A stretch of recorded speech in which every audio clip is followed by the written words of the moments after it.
बिस्मिल्लाहिर्रहमानिर्रहीम अस्सलाम वालेकुम। आज हम क्या बनाने लगे हैं? हम बनाने लगे हैं दम पुख्त। इसके लिए हमने लिया गोश्त, छोटी बोटी कर ली है, हड्डी भी इसमें है। और इसको हम एक देगची में डाल देते हैं। आग हमने हल्की सी जलाई हुई है। इसमें हम डाल देते हैं थोड़े से प्याज, 2 अदद बड़े प्याज हैं, अच्छी तरह इनको काट लिया है। इसको डाल देते हैं और 1 अदद बड़ा टमाटर, इसको भी छोटा छोटा करके काट लिया है, ये डाल देंगे। और थोड़ा सा हमने डालना है लहसुन, तो लहसुन हम ऐसे ही डाल देते हैं, पूरा ही छीला हुआ है लेकिन पूरा ही है। अब हम इसमें डालेंगे 1 चम्मच हल्दी पाउडर, थोड़ी सी नमक, लाल मिर्च पाउडर, ये हल्का हल्का ना दड़ा मिर्च टाइप है, आपने अपने हिसाब से डालनी है कि जितनी आप खाते हैं। और इसमें डालेंगे थोड़ा सा खड़ा मसाला, अजवाइन है ये, और कलवंजी। और मसाले में हम डालेंगे 1 अदद दालचीनी, काली मिर्च, लौंग, ज़ीरा, ये चीज़ें हम डाल देंगे। इससे इसका जायका बहुत ही मज़े का आएगा।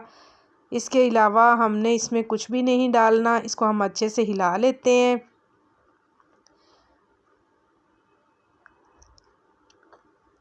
चलें, अब हम इसमें ना थोड़ा सा पानी ऐड करते हैं। पानी हमने इतना रखना है कि ये तकरीबन आधा घंटा पके तो भी नीचे से जले ना, क्योंकि हमने इसको बंद कर देना है कुकर के स्टाइल में। तो ये बहुत ही मज़े का बनेगा। अच्छी तरह से हिला लेते हैं कि मसाला कहीं चिपका ना हो साइडों पे।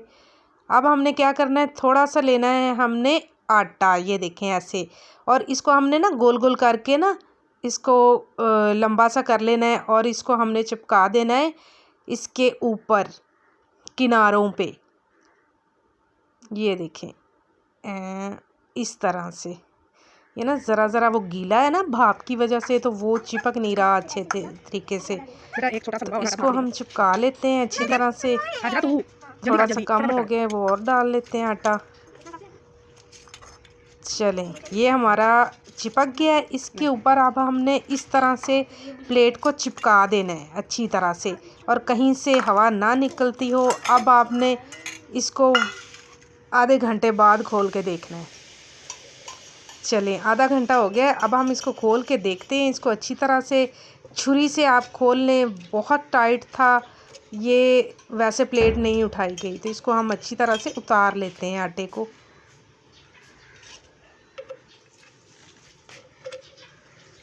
गरम भी बहुत है, कोई आटा अंदर ना गिर जाए। गिर भी जाए तो टेंशन ना लें, आटा ही है, बाहर निकाल लेंगे। इसको हम खोलना सबसे मुश्किल लग रहा है, गरम ही बहुत हुआ पड़ा है। चले, ये अब इसके अंदर का सीन चेक करें, माशाल्लाह।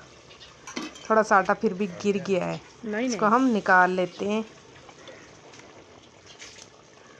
अच्छा,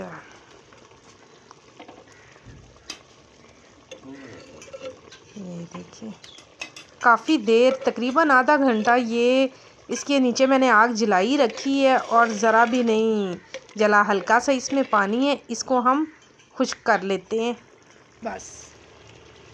चलें, ये देखिए ये खुश्क हो गया। इसमें हमने थोड़ा सा ऑयल डाल दिया है कि ये अब भूनना है, हमने इसको भूनना है हमने। चल, माशाल्लाह से तकरीबन 7-8 मिनट भुना है। इसमें हम थोड़ी सी सूखी मेथी डाल देते हैं, आप चाहें तो धनिया भी डाल सकते हैं। तो सालन हमारा तैयार हो चुका है। इसको अब हम करते हैं सर्व। ये देखिए माशाल्लाह, ग्रेवी भी, और क्या खुशबू है इसकी, बहुत ही मज़ेदार बना है। आप ज़रूर ट्राई करें। मेरे चैनल को कर लें लाइक, शेयर और सब्सक्राइब। मुझे दीजिए इजाज़त। अल्लाह हाफिज़।